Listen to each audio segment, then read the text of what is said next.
नमस्कार दोस्तों, आप सभी का मेरे इस चैनल में एक बार फिर बहुत-बहुत स्वागत है। दोस्तों, जैसा कि हमें पता है कि यूकेपीएससी ने 2023 में लैब असिस्टेंट के फॉर्म निकाले थे, जिसमें कि जो सिलेबस यूकेपीएससी ने हमें दिया था, उसमें 100 नंबर का सामान्य अध्ययन व सामान्य ज्ञान का पेपर होना है, जो कि 2 घंटे का होगा। और जो 200 नंबर का पेपर होगा वो विषयपरक जानकारी के पर आधारित होगा। यह 200 नंबर का होगा। तो पहला पेपर कितने का होगा? 100 नंबर का। और दूसरा पेपर होगा 200 नंबर का, यानी कि जो हमारे टोटल मार्क्स होंगे वो होंगे 300 नंबर के। दोस्तों, फर्स्ट पेपर के ऊपर मैं एक अलग से वीडियो बनाऊंगा, लेकिन आज मैं सेकेंड पेपर जो आयोग ने हमें दिया है, जो कि विषयपरक जानकारी का है, यह हर विषय का अलग अलग होगा। यानी कि जो जूलॉजी का है, जूलॉजी का सिलेबस आयोग ने अलग दे रखा है, बॉटनी का सिलेबस आयोग ने अलग दे रखा है, केमिस्ट्री का सिलेबस आयोग ने अलग दे रखा है। तो जूलॉजी और बॉटनी के सिलेबस के लिए हमें कौन सी बुक देखनी है, इसके लिए मैं ऑलरेडी वीडियो बना चुका हूँ, या आप मेरी प्ले लिस्ट में जाके देख सकते हैं। आज मैं बॉटनी विषय के ऊपर आयोग ने कौन से टॉपिक दिए हैं, वो हमें कौन सी बुक देखनी है, उसके ऊपर बताना चाहता हूँ। दोस्तों, अगर बॉटनी के सिलेबस की अगर मैं बात करूँ, तो बॉटनी के सिलेबस में जो टोटल हमें यूनिटें दी गई हैं, वो यूनिटें दी गई हैं 7। और ये 7 जो यूनिटें हैं, ये हमें मेनली कहाँ से कवर हो जाएंगी? तो हमें क्या करनी है, हमें क्लास 11th और क्लास 12th, क्या कहा मैंने, क्लास 11th और क्लास 12th की एनसीईआरटी की बायोलॉजी की बुक अपने पास रख लेनी है। जैसे कि मैं जूलॉजी के सिलेबस में भी बताया था कि क्लास 11th और 12th की एनसीईआरटी की बायोलॉजी की बुक आप रख लीजिए, उसमें से सारे टॉपिक हमारे कवर हो जाएंगे। और साथ ही क्लास 11th और 12th में चलती है, तो क्लास 11th और 12th में एक और बुक चलती है, जो कि है डॉक्टर रमेश गुप्ता की। किसकी है? डॉक्टर रमेश गुप्ता जी की है। और इनके जो साथ में जिन्होंने ये बुक लिख रही है, वो है doctor MP Kaushik. Doctor MP Kaushik ji है, इन्होंने भी ये बुक साथ में, ये एक बी वाली बुक भी चलती है, आप ये भी रख सकते हैं। नहीं तो एनसीईआरटी की जो बायोलॉजी की बुक है, इसमें हमें मेनली टॉपिक कवर हो जाएंगे। अब हम देखते हैं कि आयोग ने जो हमें टॉपिक दिए हैं, ये हमें कहाँ कहाँ से मिलेंगे। तो सबसे पहले हम बात करेंगे, अगर जो आयोग ने सबसे पहली जो यूनिट हमें दे रही है, वो दे रही है बायोलॉजिकल क्लासिफिकेशन। यह क्लास 11th का टॉपिक है। इसके अंदर अगर मैं बात करूँ तो 5 किंगडम क्लासिफिकेशन, तो हमें यह पता होना चाहिए कि जो 5 किंगडम क्लासिफिकेशन है, यह दे रखा था आर एच विटेकर ने। किसने दे रखा था? आर एच विटेकर ने। ठीक है, आर एच विटेकर ने दिया था। कब दिया था? ये दिया था 1969 में। आप ये नोट कर लेना, ये ऑब्जेक्टिव में बहुत बार पूछा जाता है। तो जो 5 किंगडम क्लासिफिकेशन है, इस 5 किंगडम क्लासिफिकेशन के अंदर कौन कौन से आते हैं? एक इसके अंदर आता है मोनेरा, हमें पता होना चाहिए ये। ठीक है, सेकंड जो आता है वो आता है प्रोटिस्टा। थर्ड जो आता है वो आता है फंगी। फोर्थ जो आता है वो आता है प्लांटेई। और फिफ्थ जो आता है वो आता है एनिमली। तो ये 5 टाइप का किंगडम है, क्लासिफिकेशन और किंगडम है, ये आर एच विटेकर साहब ने दिया था। ये आप कहीं पे नोट कर लीजिएगा, इसमें से सवाल पूछे जाते हैं। बाकी डिटेल अगर मैं सेपरेट हर टॉपिक में वीडियो बनाऊंगा, तो वहाँ पे हम बात करेंगे। सेकंड टॉपिक की अगर मैं बात करूँ, तो प्लांट किंगडम वाला जो टॉपिक है, यह भी क्लास 11th में दिया गया टॉपिक है, कल प्लांट किंगडम वाला टॉपिक। तो प्लांट किंगडम कौन कौन कितने टाइप के प्लांट किंगडम होते हैं? तो अगर मैं बात करूँ, जो क्लास 11th में दिया है, तो इसके अंदर एक आ जाता है एल्गी। सेकंड की अगर मैं बात करूँ, तो इसको बोलते हैं ब्रायोफाइटा। ब्रायोफाइटा भी इसके अंदर आता है। नेक्स्ट अगर हम बात करें, तो आता है इसके अंदर जिम्नोस्पर्म। जिम्नोस्पर्म। नेक्स्ट की अगर मैं बात करूँ, तो आता है टेरियोफाइटा।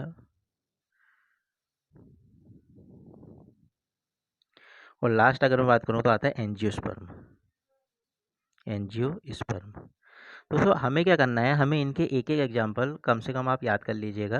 वैसे एनसीईआरटी में बहुत सारे एग्जाम्पल दिए हैं। अगर मैं एल्गी के एग्जाम्पल की बात करूँ, तो एल्गी के अंदर जो एग्जाम्पल दिए हैं, वो दे रखे हैं वॉल्वैक्स, आप लिख सकते हैं। इसका जो एग्जाम्पल होता है वो होता है वॉल्वैक्स। और एक एग्जाम्पल और के हम क्या याद करेंगे, यूलोथ्रिक्स। ये क्लास 11th की बुक में दिया गया है। वैसे अगर मैं ब्रायोफाइटा की बात करूँ, तो ब्रायोफाइटा को एम्फीबियन और प्लांट किंगडम भी कहा जाता है। इसको भी 2 पार्टों में बांटा गया है, जिसको में आता है लीवरवॉर्ट। क्या आता है? लीवरवॉर्ट।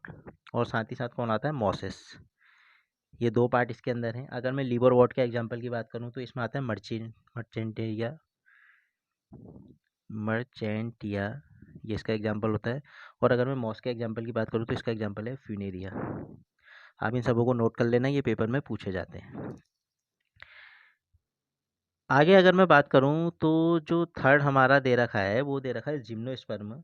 तो जिम्नोस्पर्म के अगर मैं एग्जांपल की बात करूँ तो जिम्नोस्पर्म का जो एग्जांपल होता है वो हमें जिम्नोस्पर्म का जो एग्जांपल है जो हमें क्लास 11th की बुक में दे रखा है वो है साइकस, आप इसको नोट कर लीजिएगा, पाइनस और गिंको। गिंको से जो 2021 में जो पेपर हुआ था यूके एसएससी द्वारा एलटी का, उसमें यहाँ से क्वेश्चन पूछा गया था कि गिंको कौन से किंगडम के अंदर आता है, मतलब प्लांटिंग किंगडम के कौन से वाले पार्ट के अंदर ये आता है। दोस्तों आगे अगर मैं बात करूं तो हमारा जो नेक्स्ट है वो है टेरिडोफाइटा। टेरिडोफाइटा के अंदर हमें क्या क्या दे रखा है, अगर हम बात करें तो जो टेरिडोफाइटा के जो एग्जांपल हैं, टेरिडोफाइटा के अगर मैं एग्जांपल देखूं तो हमें दे रखे हैं, एक तो हम देखेंगे फन, ये टेरिडोफाइटा का एग्जांपल दे रखा है, और साथ ही साथ जो दूसरा एग्जांपल है वो है साल्वेनिया।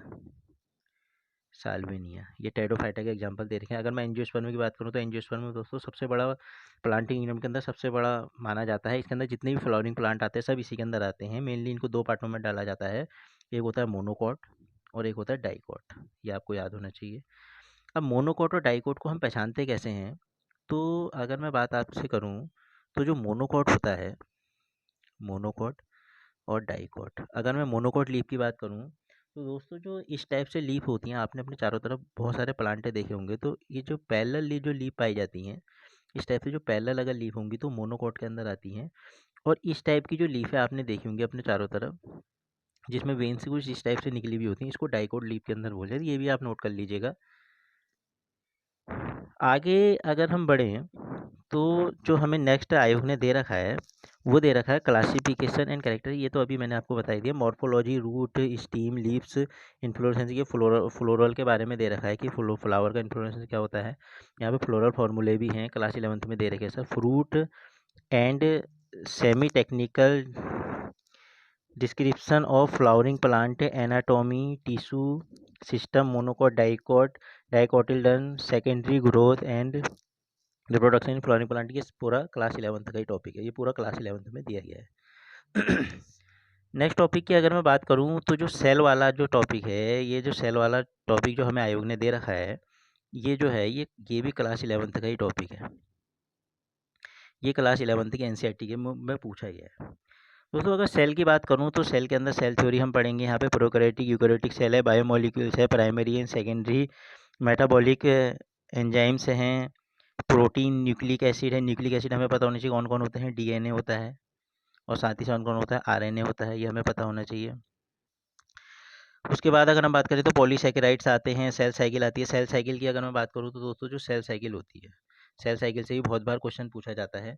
सेल साइकिल का हमें ऑर्डर याद होना चाहिए। तो सबसे पहले इसमें कौन आती है, G1 आती है, फिर आती है एस आती है, फिर कौन आती है, G2 आती है, और लास्ट में कौन आती है, एस फेज आती है। ये आप नोट कर लीजिएगा, ये क्वेश्चन बहुत बार पूछा जा चुका है।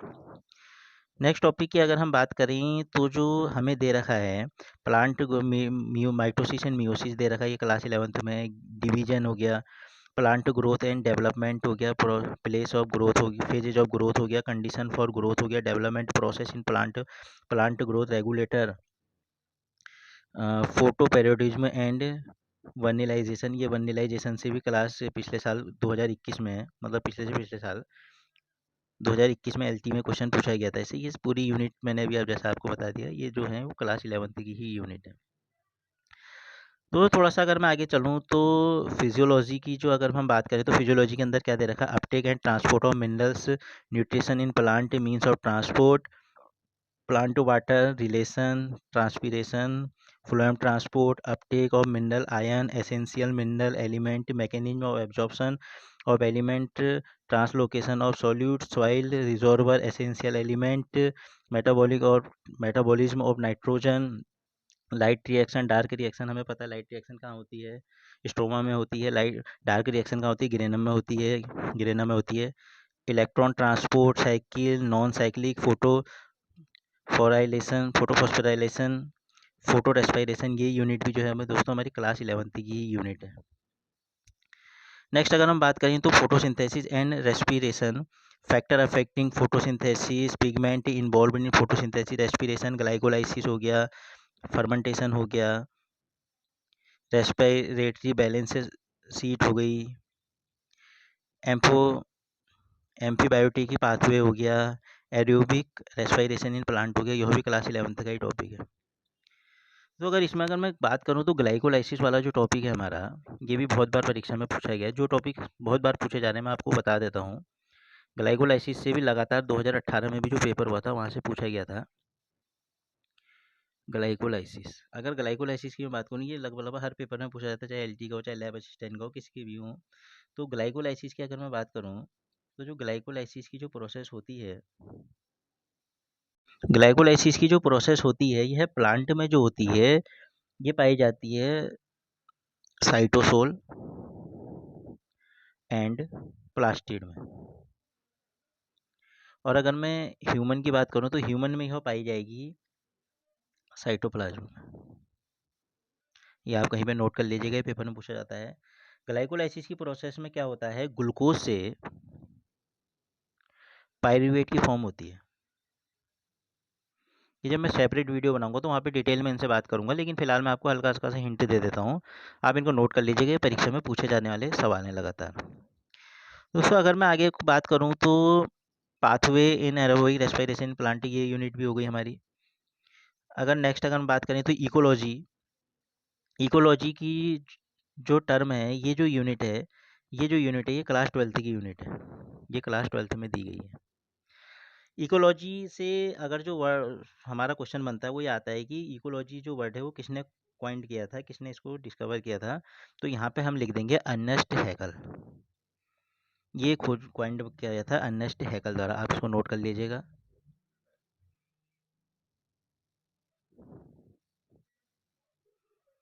किसने किया था, अर्नेस्ट हैकल ने। कब किया था, 1866। ये बहुत बार पूछा गया सवाल है, नोट कर लेना इसको कहीं पे। आगे अगर हम बात करें तो जैसा अभी हमने देखा कि जो इकोलॉजी वाली जो यूनिट है वो क्लास 12th से पूछी गई है। पूरे टॉपिक आपको क्लास 12th की बुक में मिल जाएंगे। नेक्स्ट यूनिट की अगर मैं बात करूँ तो plant tissue culture and biotechnology, यह भी क्लास 12th का ही टॉपिक है। और नेचुरल रिसोर्सेज भी ये क्लास 12th का टॉपिक है। यानी कि अगर ये इन तीनों की यूनिट की अगर हम बात करें तो ये क्लास 12th में दी गई हैं। और अगर मैं ऊपर की यूनिटों की बात करूँ तो ऊपर की जो यूनिट है वो हमें दे रही है क्लास 11th में, जैसे मैंने अभी आपको बता दिया। तो मेनली हमें क्या करना है, हमें दो बुकों को अपने पास रख लेना है। क्या रखना है, दो बुकें कौन कौन सी हैं, क्लास 11th और 12th की कौन रखनी है, एनसीईआरटी की बुक रखनी है, ये हमें यहाँ पे मिल जाएगा। और अगर आप डिटेल में इनको और पढ़ना चाहते हैं तो जैसा मैंने अभी आपको बताया कि डॉक्टर रमेश गुप्ता साहब की एक बुक है, डॉक्टर रमेश गुप्ता जी की बुक आती है, वो आप ले सकते हैं। जूलॉजी बॉटनी दोनों वहीं पे मिल जाएगी। और इन्हीं के जो साथ जो राइटर हैं वो है डॉक्टर MP कौशिक, इनकी आप बुक ले सकते हैं। आपके इजीली यहाँ से 200 नंबर कवर हो जाएंगे। Thanks for watching this video.